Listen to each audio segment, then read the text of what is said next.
capital employed. That is long-term debt plus shareholder fund. Long-term debt, any long-term loan, dividend and bonds, shareholder fund, equity share capital, preference share capital, reserve and fund, retained earnings, share premium less preliminary expense. और उस what is the term? Cost of goods sold. बेटा commerce की term है cost of goods sold. आम भाषा में हम इसे कहते हैं बेटा कॉस्ट प्राइस. क्या कहते हैं? आम भाषा याद रखना क्योंकि फॉर्मूला में मतलब इजी हो जाएगी याद करने में. क्या कहते हैं इसे आम भाषा में? Cost price. Is it clear? अब मुझे बता दीजिए जो कॉस्ट ऑफ गुड्स सोल्ड है ना, in commerce you call it cost of goods sold. अब ये किसके बराबर है? ये है बराबर सेल्स माइनस ग्रॉस प्रॉफिट. बेटा किसके बराबर? Sales minus gross profit. किसके बराबर है? प्लीज बेटा बात याद रखें. सेल्स माइनस, देखिए सेलिंग प्राइस में से अगर आप प्रॉफिट माइनस करोगे you will get your cost price. Sale is selling price. अगर सेलिंग प्राइस में से आप करोगे profit minus, what you will you get? नहीं समझ नहीं आए, आपको समझाऊंगा. Let's talk of an good day. Good day जो है बेटा दैट कॉस्ट 10 रुपीज. जो बेचता है ना एक रिटेलर, कितने में बेचता है? और वो प्रॉफिट कमाता है उसमें 2 रुपए. कितना कमाता है? तो उसे वो खुद कितने में पड़ा है? तो this is sale, this is profit. Sale minus profit, you get your cost price. Is it clear? Now cost of goods sold किसके बराबर है? Sales minus. ओके बेटा जी. और बेटा जी नजर रखिए, कॉस्ट ऑफ गुड्स सोल्ड किसके बराबर है? Sales minus gross profit. Is it clear? Now there comes a term gross profit. There comes a term. अब gross profit on sales rate divide by 100 into sale. मगर यहां पे आप छोटा सा लिखेंगे सेल इज गिवन. ये 5-6 दिन के बाद मैं डिस्कस करूंगा. ठीक? Okay. Now gross profit on cost क्या लिखा है? Gross profit on cost rate divide by 100 plus rate into sales. यहां पे लिखेंगे छोटा सा कॉस्ट इज नॉट गिवन. एक छोटा सा, ये क्या है जैसे कि आपको पता ही नहीं है. ये है क्या आपको पता ही नहीं. ओके, अगर मैं बताऊंगा आपको पहली फॉर्मूला किसके? Cost of goods sold. Sir cost of goods sold किसके बराबर? Sales minus gross profit. Sales minus. ठीक है. अब ग्रॉस प्रॉफिट किसके बराबर है? If it is on sale rate divide by 100 into sale.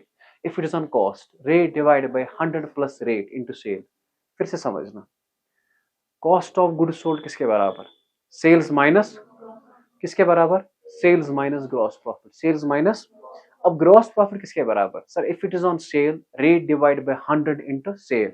If it is on cost rate divide by 100 plus rate into sale. Is it clear? अब copy करें, हम इसके क्वेश्चन कर लेते हैं. तो हमारे पास क्वेश्चन है calculate cost of goods sold. ये रेशियो कोई है नहीं, ये मैं आपको एक बेसिक सा पॉइंट सिखा रहा हूं. Calculate cost of goods sold. इसका सोल्यूशन अगर मैं निकालूंगा बेटा, सोल्यूशन बता दीजिए बेटा, साथ साथ लिखिए. कॉस्ट ऑफ गुड्स सोल्ड किसके बराबर? COGS. हाँ, कॉग्स इसे लिखते हैं शॉर्ट फॉर्म में. कॉस्ट ऑफ गुड्स सोल्ड किसके बराबर? Sales minus gross profit.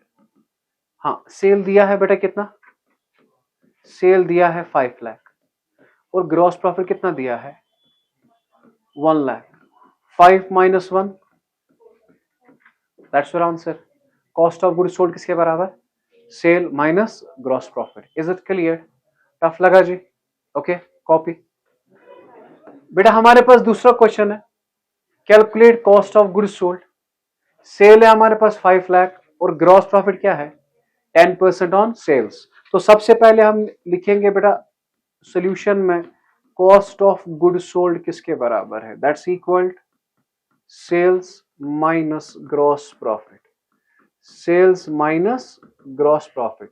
Sale दिया है बेटा कितना, 5 lakh. Now there is gross profit. Gross profit निकालना है क्योंकि ये किस पे है, सेल पे, तो यहां पे निकालेंगे ग्रॉस प्रॉफिट। बेटा किस पे है ये, सेल पे। What is the formula, rate divide by 100 into sale. What is the rate, 10 over 100 into 5 lakh. So that's equal to 50,000. क्या आया बेटा ग्रॉस प्रॉफिट आपका, 50,000. 5 lakh minus 50,000, so that's equal to 4,50,000. That's your answer बेटा. Done. Now let's move towards question number 3rd. Calculate cost of goods sold. Sale दिया है 5 lakh, gross profit किस पे है, कॉस्ट पे। किस पे है, हमें है ना फॉर्मूला याद, बताएंगे मुझे बेटा सोल्यूशन में। कॉस्ट ऑफ गुड्स सोल्ड बेटा किसके बराबर, सेल्स माइनस ग्रॉस प्रॉफिट। बेटा सेल किसके बराबर, सेल किसके बराबर, बात कीजिए ना मेरे साथ, 5 लाख। अब ग्रॉस प्रॉफिट आपने निकालना है, ग्रॉस प्रॉफिट आपने निकाल, नीचे लिखेंगे gross profit on cost. When it is on cost, what is the formula, rate divided by 100 plus rate into sale. Rate divided by 100 plus rate into sale. What is the rate, 10. 100 plus 10, 110. 100 plus 10, 110 into 5 lakh. बताएंगे मुझे,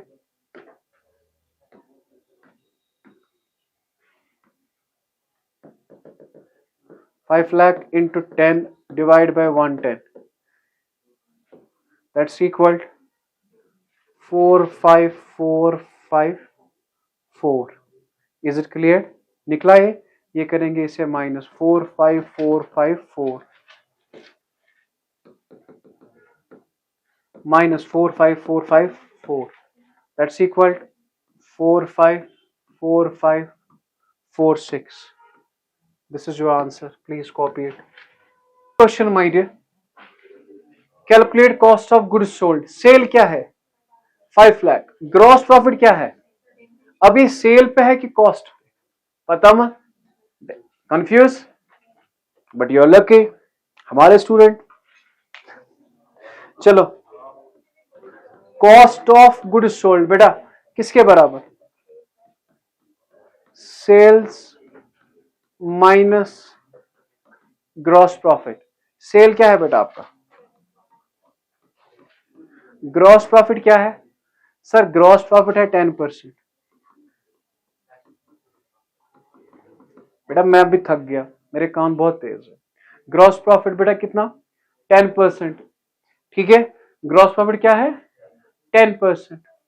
सो 10 divide by 100 into 5 lakh, simple sale की formula, लिखने की जरूरत नहीं है। Gross profit क्या है, 10%, 10% ऑफ सेल, 10% ऑफ सेल। बेटा वो क्या आया, सो दैट इज 4,50,000। क्या ये टफ है, बेटा ये रेशियो नहीं है, ख्याल रखिए बेटा ये रेशियो नहीं है, ये बेसिक है। बेटा यहां तक हमने कॉस्ट ऑफ गुड्स सोल्ड पढ़ा, कॉस्ट ऑफ गुड्स सोल्ड बराबर है sales minus gross profit. Gross profit depend है ऑन सेल और on cost. If it is on sale, rate divide by 100 into sale. If it is on cost, rate divide by 100 plus rate into sale, ठीक है। अब cost of goods sold की और एक formula है, क्या बेटा, कॉस्ट ऑफ गुड्स सोल्ड की और एक फॉर्मूला है। सर वो फॉर्मूला क्या है, मेरे साथ साथ लिखिए आप, opening stock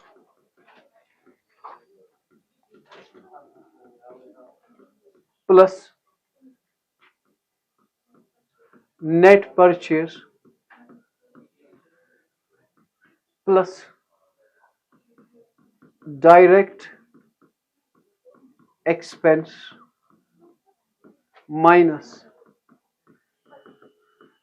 closing stock. What is the formula of cost of goods sold? Opening stock plus net purchase plus direct expense minus closing stock. Okay, opening stock, you know, stock at the beginning of year. बेटा क्या opening stock का मतलब क्या है बेटा? Stock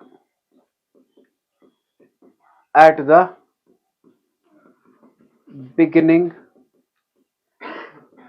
of year. Okay बेटा बताएंगे closing stock.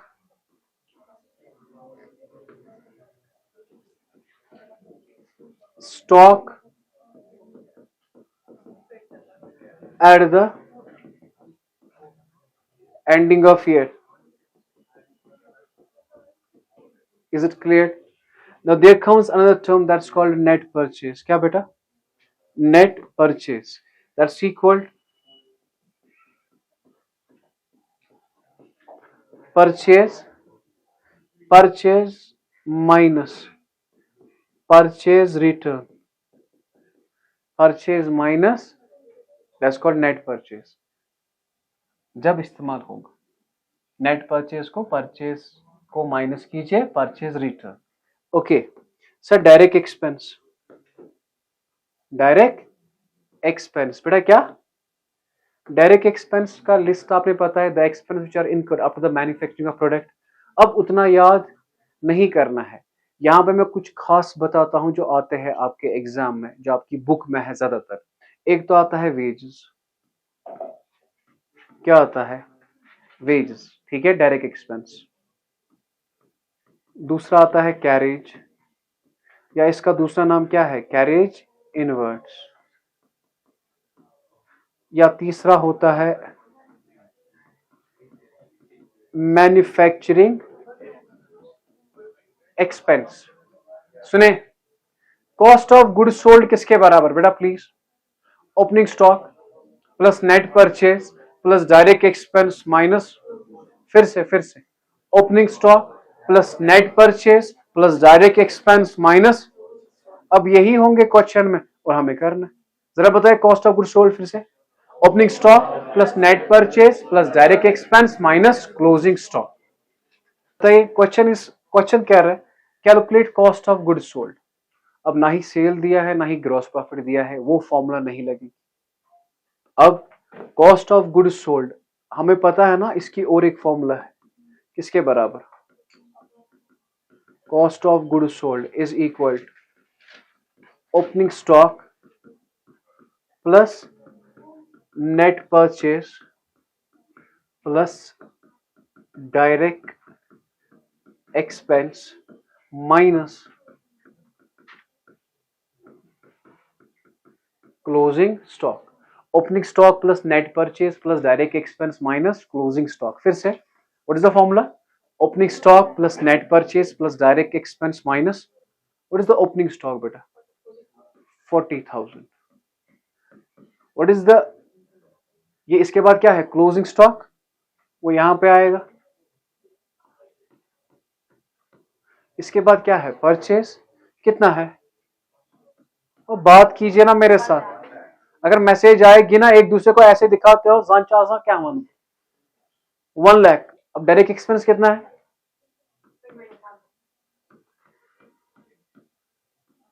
this plus this, that is 1,60,000 minus 60,000.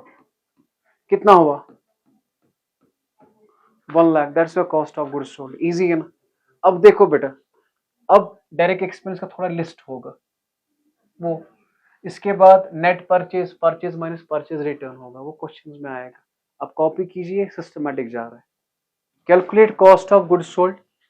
You have opening stock, you have closing stock, you have purchase, and you have wages and you have carriage. wages क्या है? carriage क्या है? यही है. अब बता दीजिए कॉस्ट ऑफ गुड सोल्ड किसके बराबर. अब पहले फॉर्मूला लिखनी है ना बराबर. ठीक है, बोर नहीं होना है, आपको याद हो जाएगी ये.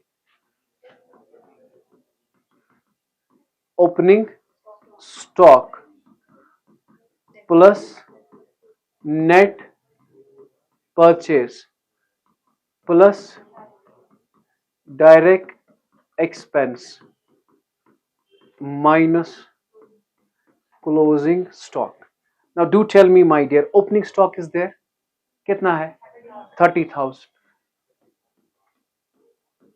Now you have net purchase, that is 1 lakh.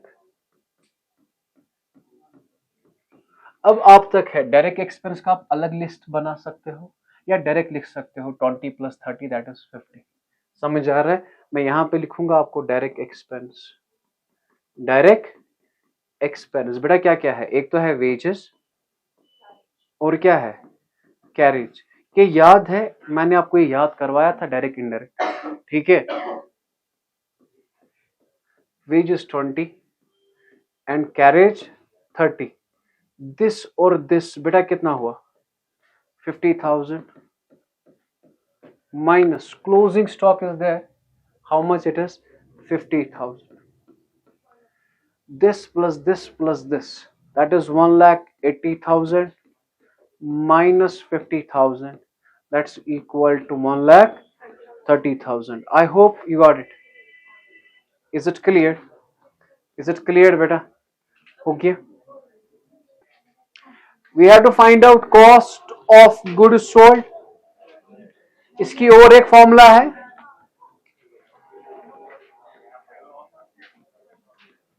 Opening stock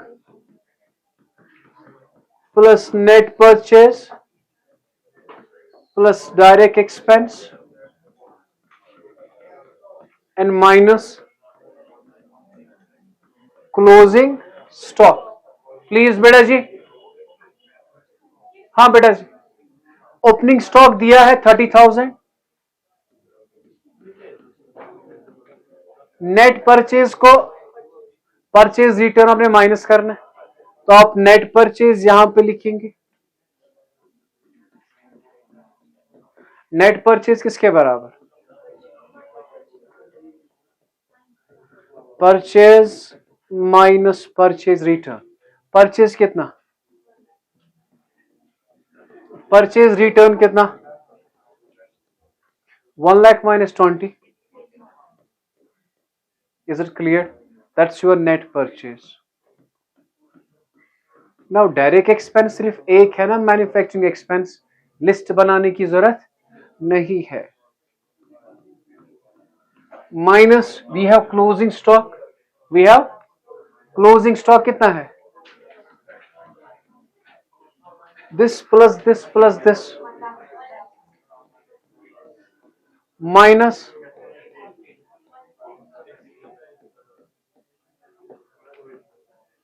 Is it clear? Is it clear? Okay. अब नेक्स्ट क्वेश्चन बेटा, लास्ट क्वेश्चन. लास्ट क्वेश्चन का चुका. Calculate cost of goods sold. Opening stock, closing stock and purchase. Direct expense दिया ही नहीं बेटा. मैं हर एक केस बना रहा हूं ताकि आपको वहां पे प्रॉब्लम ना हो जाए. Cost of goods sold, opening stock plus net purchase plus direct expense. आपको पता है असल में क्या है ये? Direct expense if any. क्या?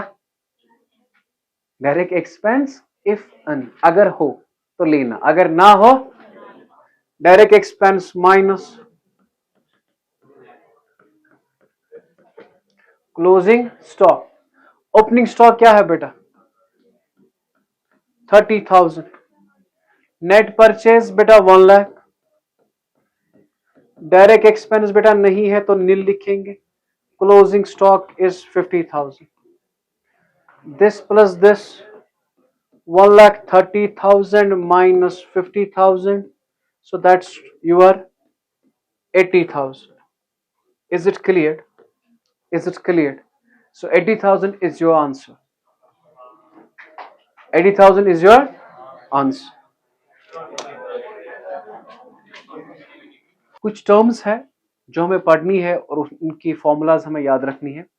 सबसे पहले the term is average stock. क्या है बेटा? एवरेज। बेटा क्या है टर्म? Average stock. अब ये किसके बराबर है? एवरेज स्टॉक बराबर है बेटा opening stock plus closing stock. साथ साथ लिखिए बेटा, opening stock plus closing stock divided by 2। बेटा क्या? Divided by 2। सर ओपनिंग क्या होता है, क्लोजिंग क्या होता है? ओपनिंग का मतलब है एट द बिगिनिंग, क्लोजिंग का मतलब है at the ending. Stock at the beginning of year is called opening stock, stock at the ending of year is called closing stock. Is it clear? The term is, बेटा term क्या है? Opening. ठीक है, opening का मतलब क्या है बेटा? इसका मतलब है एट बिगिनिंग। ये समझाऊंगा। और बेटा क्लोजिंग का मतलब क्या है? At ending. सपोज भैया मिथ में बितास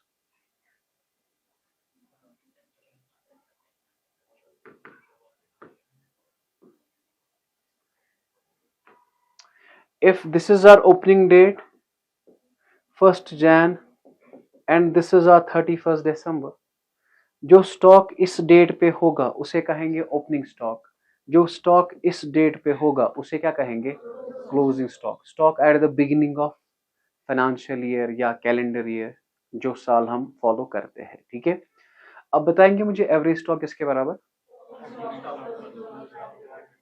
ना इसके बाद है एवरेज डेटर। क्या बेटा? What is the second formula?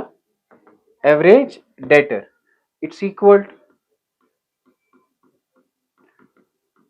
Opening debtor plus closing debtor divided by 2, divided by 2। Is it clear? क्या मैंने कहा?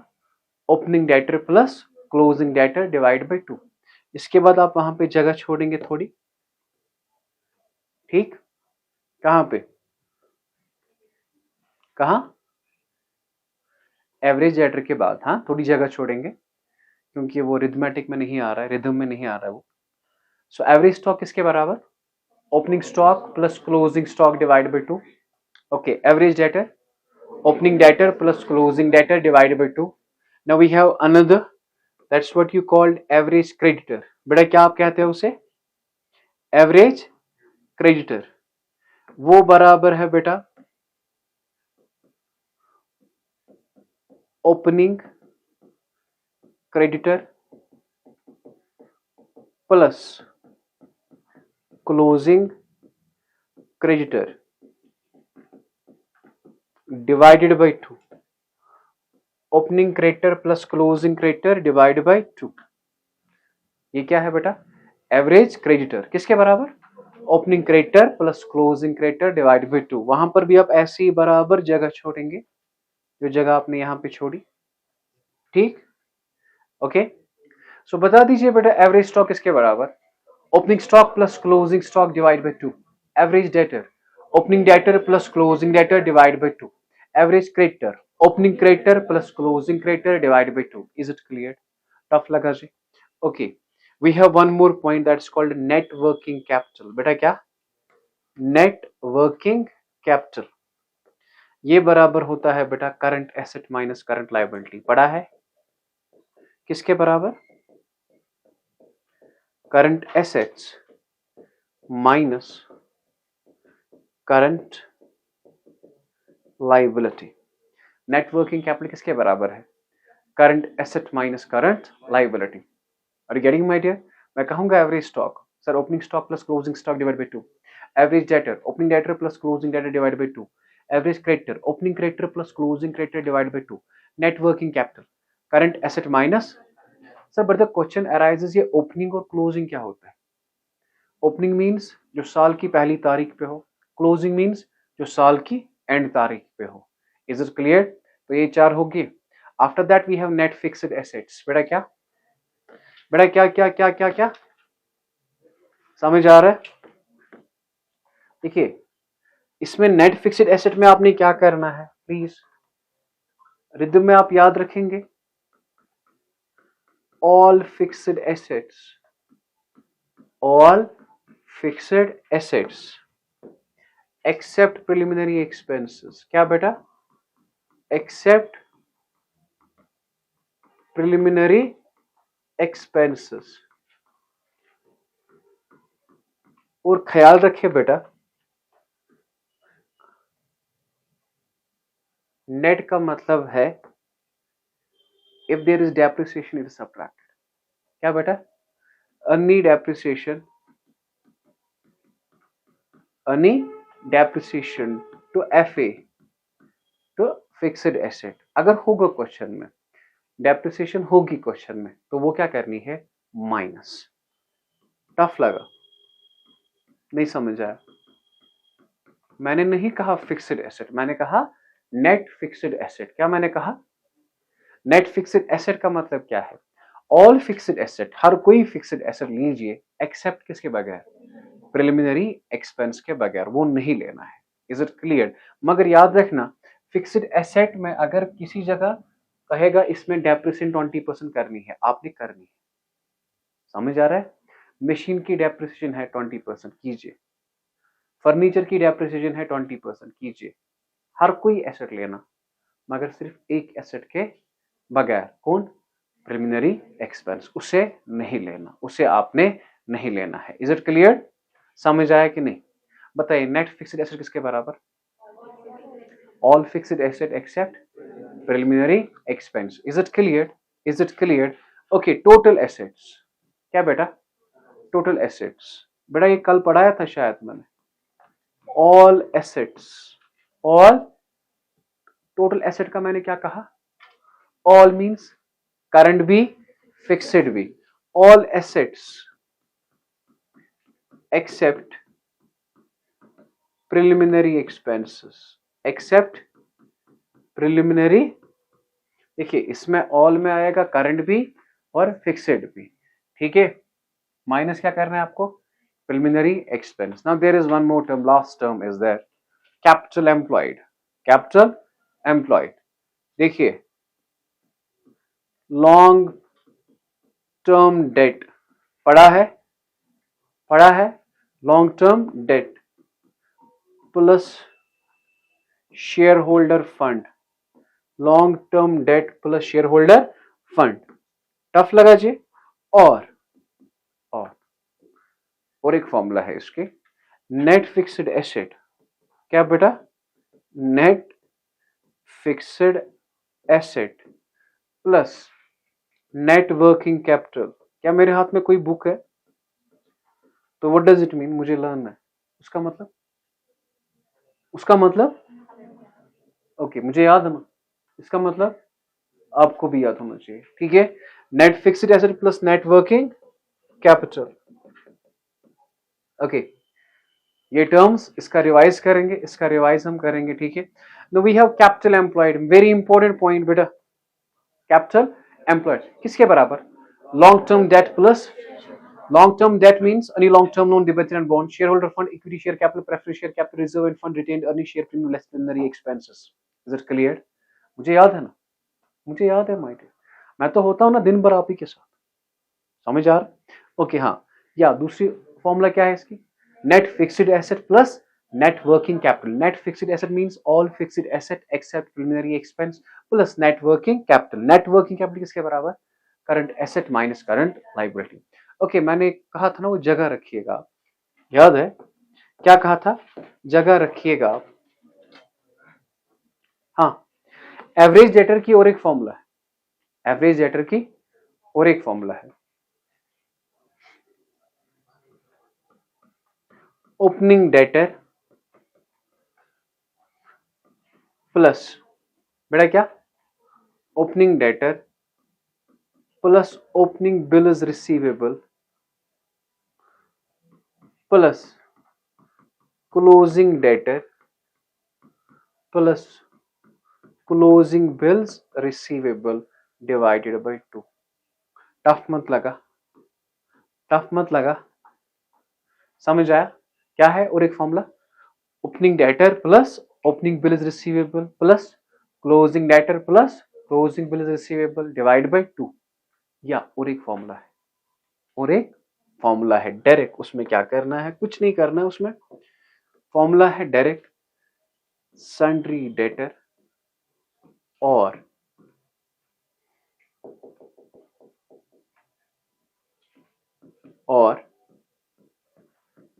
सन्ड्री डेटर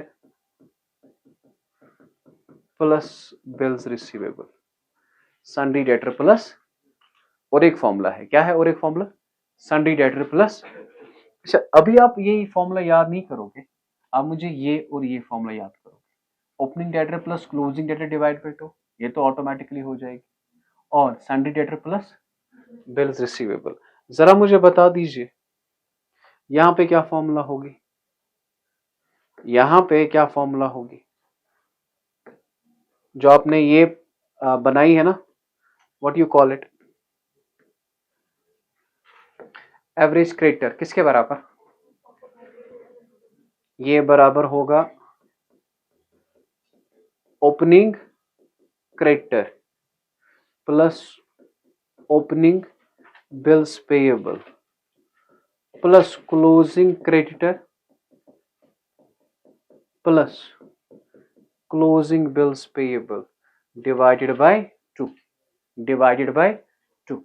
टफ नहीं है बेटा, everything is difficult until it is done. और जरा बता बेटा इसका अपोजिट क्या होगा? Sundry debtor plus bills receivable, sundry creditor plus bills payable, sundry creditor plus bills payable. ये है ना, थोड़ा बेसिक है, ठीक है, क्योंकि यही हमें आगे जाके फॉर्मूला में इस्तेमाल हो जाएगा। तो चलिए बेटा स्टार्ट से मैं पढ़ाता हूं आपको, मैंने जो पढ़ाया, ठीक है, उसका रिवाइज आप देखिए। सबसे पहले कीजिए, हाँ कॉपी अगर करना कीजिए। क्विक रिवाइज करेंगे, हमने पढ़ा क्या अभी तक? आपको लगा होगा कि बड़ा टॉपिक है, नहीं, जब आपको आएगा तो सबसे इजीएस्ट टॉपिक यही है। चलो एक क्विक रिवाइज कर लेते हैं। सबसे पहले जो हमने पढ़ा वो पढ़ा हमने cost of goods sold. Cost of goods sold किसके बराबर है? Sales minus gross profit. आप मुझे बोलने दीजिए, फिर मैं आपको मौका दूंगा बोलने का, ठीक है। कॉस्ट ऑफ गुड्स सोल्ड किसके बराबर है? Sales minus gross profit. तो gross profit depend on, if it is on sale rate divide by 100 into sale, if it is on cost rate divide by 100 plus rate into sale. लेकिन वहां पे आप copy पे देखिएगा मैंने कुछ लिखा है, वो आपको 5-6 दिन के बाद जरूरत लगेगा, आज नहीं, ठीक है। फिर से cost of goods sold is equal to sale minus gross profit. Gross profit, if it is on sale, rate divided by 100 into sale. If it is on cost, rate divided by 100 plus rate into sale. Okay, after that, the next formula is cost of goods sold. किसके बराबर है? Opening stock plus net purchase plus direct expense minus closing stock. Direct expense का मैंने एक छोटा सा list आपको दिया, wages दिया, carriage inward दी और manufacturing expense, ठीक है। इतना ही नहीं है, ठीक है, लेकिन हाँ इस 12th में आपको इतना ही आता है, ठीक। फॉर्मूला क्या है? Opening stock plus net purchase plus direct expense minus closing stock. After that बेटा हमने क्या पढ़ा? हमने पढ़ा सबसे पहले एवरेज स्टॉक। क्या पढ़ा? Average stock. बेटा एवरेज स्टॉक किसके बराबर है? Opening stock plus closing stock divide by 2। Average debtor opening debtor plus closing debtor divide by 2। और इसकी और एक फॉर्मूला है opening debtor plus opening bills receivable plus closing debtor plus closing bills receivable divide by 2। और sundry debtor plus bills receivable. Average creditor opening creditor plus closing creditor divide by 2। और opening creditor plus opening bills payable plus closing creditor plus closing bills payable divide by 2, या sundry creditor plus bills payable. Now after that हमने average debtor भी पढ़ा, average creditor भी पढ़ा। उसके बाद हमने पढ़ा था नेट वर्किंग कैपिटल किसके बराबर? Current asset minus current liability. इसके बाद हमने पढ़ा net fixed asset, all fixed asset except preliminary. और मैंने कहा था आपको यहां पे ऐसे किया था मैंने कि अगर डेप्रिसिएशन हो तो माइनस होता है। उसके बाद मैंने कहा था total asset, all asset except preliminary expense. इसके बाद मैंने कहा था capital employed, that is long term debt plus share holder fund, long term debt any long term loan debenture and bonds, share holder fund, equity share capital, preference share capital, reserve and fund, retained earning share premium less preliminary expense. और उसके बाद मैंने कहा था इसकी और एक formula है net fixed asset plus net working capital. Net fixed asset किसके बराबर है? All fixed asset except preliminary expenses. Net working capital किसके बराबर है? Current asset minus current liability. This was done. अब आपको सुनाना है।